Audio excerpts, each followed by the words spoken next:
Okay, so I'm going to show you real quick. This is a technique called Gua Sha. A lot of times it's used as this stone tool, or oftentimes it's a plastic tool, but this works really great. But essentially you could use like a butter knife, you could use any kind of blunt object. It's just for scraping the skin. What this does is just helps restore the relationship of the way your skin and your muscles, the way that those fibers are moving across each other. Okay, so what I do here is you can do this with your shirt off, or roll my sleeve up like this. And so let's say my bicep or my shoulder feeling really tight.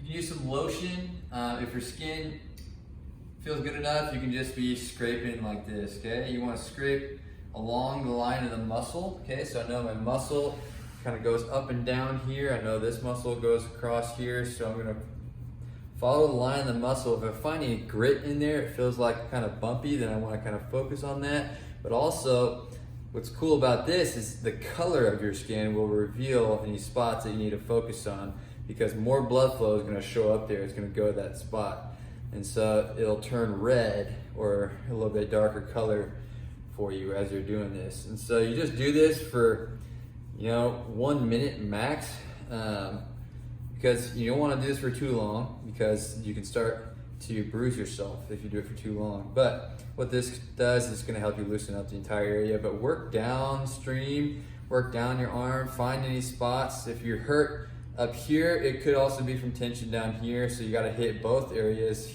the bottom and the top of the joint of the bone here. So take your time working through this, and then feel good the rest of your day.